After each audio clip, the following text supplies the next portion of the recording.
Hello दोस्तों, स्वागत है आपका आपके पसंदीदा YouTube platform notebook global academy पे। दोस्तों, आज हम लोग बात करने वाले हैं जो मध्य एशिया में जो अस्थिरता फैली हुई है, खासकर जो हम लोग बात कर रहे हैं पिछले कई दिनों से, लगभग 28 फरवरी के आसपास से।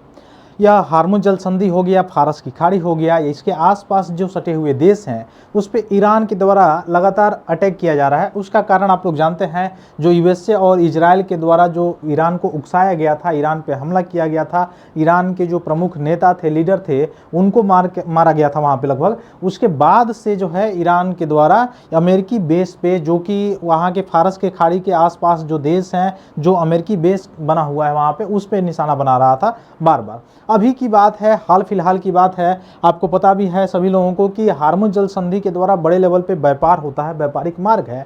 INSTC हो गया, IMEC हो गया, इन सभी मार्ग जो है यही हार्मुज जल संधि से होके ही जाता है, ये आपको पता ही होगा। दूसरा चीज़ कि अगर भारत के संदर्भ में बात किया जाए तो लगभग 50 से 60% LPG का कंट्रीब्यूशन जो होता है वह इसी जल संधि के माध्यम से आपको देखते हुए नजर आएगा। लेकिन बात यहाँ पर क्या हो रही है, बात यहाँ पे हो रही है कि अभी कुछ समय पहले, लगभग 1-2 दिन पहले जो है, अभी भारत में जो है सऊदी अरबिया का जो कंटेनर है तेल का, जो क्रूड ऑयल का, वो भारत पहुंचा है, ईरान आने दिया है।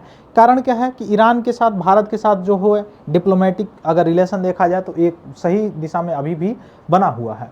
लेकिन आपको दिखाई देगा कि अभी यूएस का एक टैंकर जो था, या एक तेल था, तेल का मतलब कहने का मतलब मेरा ये है कि एक जहाज़ जो था, जो तेल लेके आ रहा था गल्फ जो कंट्रीज़ हैं वहाँ से, उस पे ईरान के द्वारा मिसाइल स्ट्राइक किया गया है अभी हाल फिलहाल में। तो अमेरिका टैंकर जो था नॉर्दर्न गल्फ के आसपास इसमें किया गया, अटैक किया गया, और अटैक होने के बाद, अटैक करने के बाद ओमान के आसपास, ओमान की खाड़ी के आसपास जब अटैक किया गया हार्मुज जल संधि के आसपास, तो वहाँ पे ये भीषण आग लगी, और भीषण आग लगने के बाद वो डिस्ट्रॉय हो गया। अब बात यहाँ पे कई तरह से कई मुद्दे उठ सकते हैं। कई मुद्दे ये कहने का है कि क्या डोनाल्ड ट्रंप जो यह शुरू किया था ईरान को समर्पण करने के लिए, जैसे वेनेजुएला ने समर्पण किया, क्या इनकी चाह यही थी? क्या जो बार बार अमेरिकी प्रेसिडेंट, अमेरिकी राष्ट्रपति के द्वारा उकसाया जा रहा था ईरान के, या ईरान में रहने वाले कुछ लोगों को, या जो आंदोलनकारी जो थे उनको, ताकि ईरान में सत्ता का परिवर्तन हो, सत्ता का उलटफेर हो, क्या बांग्लादेश में भी इन्हीं लोगों का हाथ था? क्या नेपाल में भी इन्हीं लोगों का हाथ था? क्या आप कह सकते हैं कि म्यांमार में भी इन्हीं लोगों का हाथ था? तो आपको नज़र आते हुए आएगा कि सभी जगहों पे कहीं ना कहीं एक बाहरी शक्ति का हाथ रहा है। तो इसमें अमेरिका का जो है, जो रणनीति था, जो अमेरिका पहले से यह प्लान बनाया हुआ था कि ईरान में हम मुख्य रूप से वहाँ पे सत्ता का परिवर्तन करेंगे, और सत्ता के परिवर्तन करने के बाद से हम वहाँ पे अपना जो है बेस बनाएंगे, और अपना जो है आधिपत्य जो है वहाँ पे लगाएंगे, या आधिपत्य वहाँ पे मुख्य रूप से रखेंगे, वह सफल होता हुआ नज़र नहीं आ रहा है। और इसी बीच आपको दिखाई देगा कि यूएस के जो प्रेसिडेंट है डोनाल्ड ट्रंप, उनके द्वारा बार बार वक्तव्य दिया जा रहा है, बार बार ये बातें कही जा रही है कि बहुत जल्द ही हम निर्णायक युद्ध जो है करने वाले हैं, निर्णायक जो है स्तर पे पहुंचने वाले हैं, जो कि पूरे वैश्विक लेवल पे जो है अस्थिरता बनी हुई है, ऊर्जा संकट का बादल जो है छाया हुआ है, जिसमें भारत के पास लगभग 74 दिन का जो है क्रूड ऑयल या जो है ऊर्जा सेक्टर में बचे हुए हैं। उसके बाद से अलग अलग सेक्टरों में आपको दिखाई दे देगा, यूरोपियन यूनियंस में भी यही कुछ मतलब दशाएं आपको दिखाई देंगी, है ना। उसके बाद से क्रूड ऑयल का जो है दाम भी पिछले दिनों से बढ़ा हुआ है। इसका कारण अस्थिरता जो है हार्मुज जल संधि के द्वारा है, जो कि सप्लाई ठप हो चुकी है, और सप्लाई ठप होने के कारण ये सारी चीज़ें आपको देखते हुए नजर आएंगी। तो यहाँ से जो अटैक किया गया है, अब बात थोड़ा सा हम जलवायु परिवर्तन की तरफ इसको मोड़ लेते हैं। इस बात को कैसे मोड़ेंगे? जैसे अपने वहाँ आप देखे होंगे कि जब दीपावली आता है, या जब कोई पूर्व या कोई पर्व या त्यौहार आते हैं, तो उसमें यह मना किया जाता है, या बताया जाता है कि नहीं, पटाखे नहीं बजाने हैं। क्यों नहीं बजाने भाई? क्योंकि पटाखों के बजाने से जो है ध्वनि प्रदूषण होता है, या पटाखों को बजाने से मुख्य रूप से जो है वायु प्रदूषण होता है, क्योंकि इसमें से विषैली गैसें निकलती हैं, और यह विषैली गैसें जो है वायु में प्रदूषण का काम करती हैं, पॉल्यूशन फैलाने का काम करती हैं।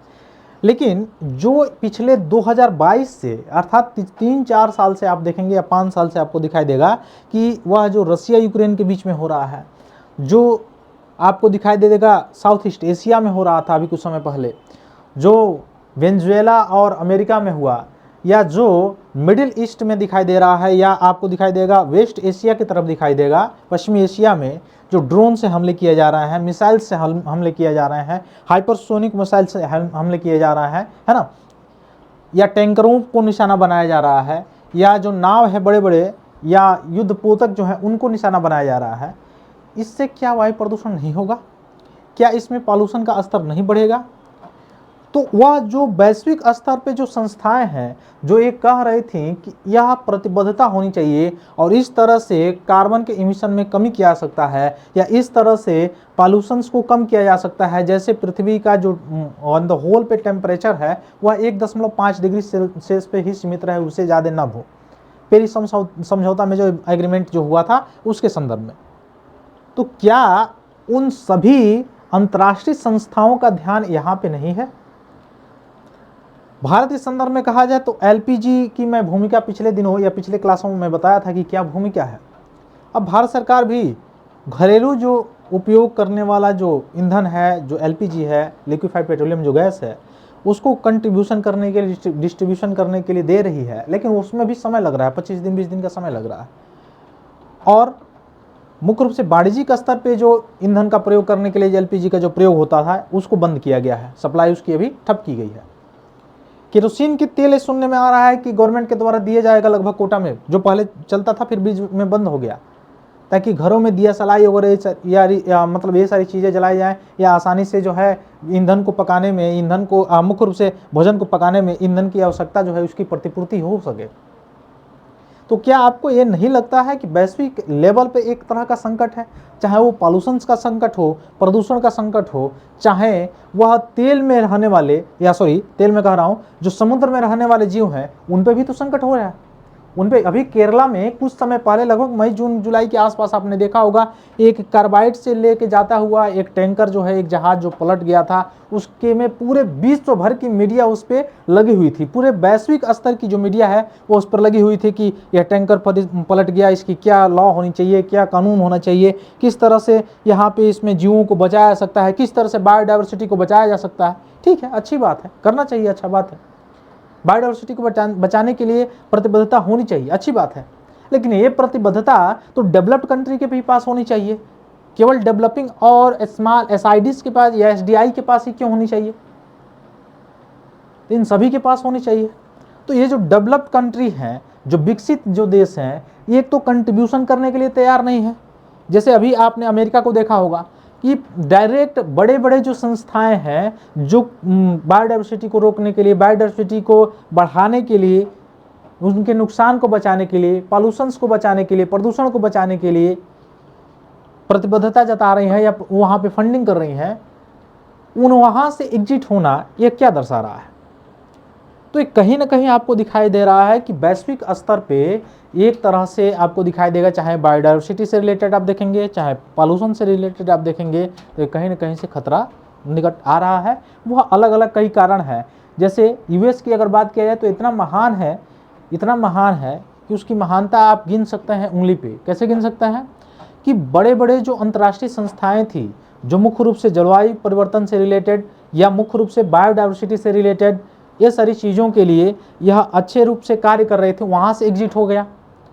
उसके बाद से वैश्विक लेवल पे शांति बनाने के लिए इनकी सरकार बनी थी अमेरिका में, और वैश्विक लेवल पे जब से राष्ट्रपति बने हुए और ही अस्थिरता बढ़ती चली गई।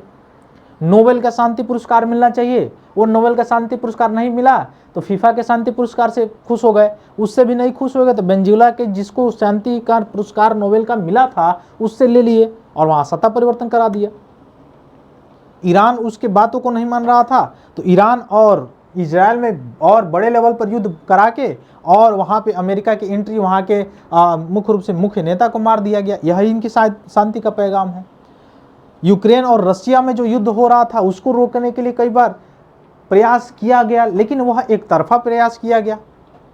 जिन दो देशों में कन्फ्लिक्ट है उनको सामने टेबल पे आना चाहिए, उनको सामने टेबल पे बैठाना चाहिए।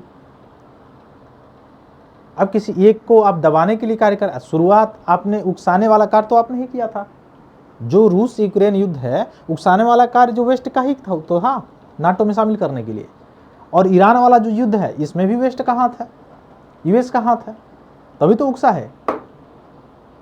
यह सारी चीज़ें आपको दिखेंगी ऑन द होल पे कि कहीं ना कहीं ये जब से अमेरिका की जो ये रणनीति है या अमेरिका की, हालांकि आपने कुछ वीडियो भी वहाँ पे देखते हुए आपको नज़र आएगा, जो अभी फाइल्स वगैरह जो आए थे वो तो है ही है, वहाँ के कुछ सेना भी वहाँ पे विरोध कर रहे थे कि नहीं हम लोग नहीं करेंगे ये सारे काम, लेकिन उसके बावजूद भी उनको ज़बरदस्ती युद्ध में झोंका गया, भेजा गया। तो सेप्सी विष्णु जो कि मार्शल द्वीप समूह के ध्वजिंत है और इराक के खोर अल जुबैर बंदरगाह के पास कच्चा तेल ले जा रहा था, उस पर जानबूझकर हमला किया गया और बाजार, सरकार और समुद्री समुदाय में व्यापक चिंता भी इसमें और फैल गई कि इसका क्या कोई विकल्प हो सकता है। अगर ऐसा ही यह युद्ध, जैसे बहुत सारे देश हैं जिनके पास 74 दिन का जो है ईंधन खपत है, बहुत सारे देश हैं जिनके पास 90 दिन का है, बहुत सारे देश हैं जिनके पास 200 दिनों का है, लेकिन क्वेश्चन ये है कि क्या यह युद्ध 70 दिनों में, 90 दिनों में, 200 दिनों में या उससे पहले निपट जाएगा या समाप्त हो जाएगा। तो समाप्त होने के लिए कोई प्रतिबद्धता भी तो होनी चाहिए, तब तो समाप्त होगा। तो ये भी सारी चीज़ें हैं। यह 12 मार्च को लगभग इसकी क्षेत्रीय जल क्षेत्र में मुख्य रूप से यह धमाका हुआ था। 228.6 मीटर लंबा कच्चा तेल का ये टैंकर था। अब समझ सकते हैं आप लोग कि कितना बड़ा विस्फोट हुआ होगा यहाँ पे, और कितने बड़े मात्रा में जल में कहा जाता है तो बायोडाइवर्सिटी जो है, प्लावक जो है, समुद्री जीव जो है, उनको कितनी बड़ी मात्रा में क्षति हुई होगी, कितने बड़े लेवल पे पॉल्यूशन फैला होगा। यहाँ भी पॉल्यूशन का ध्यान नहीं है किसी को, है ना। आत्मघाती नौका के रूप में था। कम से कम एक भारतीय नाव की इसमें मौत हो गई। लगभग 27 चालक दल इसके सदस्य को इराकी और समुद्री बचाव दल द्वारा सफलतापूर्वक निकाल लिया गया है। इसमें जहाज में आग लग गई। स्थानीय अग्निशमन और बचाव एजेंसियां भी आग पर काबू पाने में और आसपास के समुद्री परिवहन मार्गों की सुरक्षा सुनिश्चित करने के लिए प्रयास कर रही थी वहाँ पे। तो ये सारी चीज़ें हैं, ठीक ना। तो फिर मिलते हैं हम लोग अपनी अगली क्लास में। तब तक के लिए बहुत बहुत धन्यवाद दोस्तों। जय हिंद।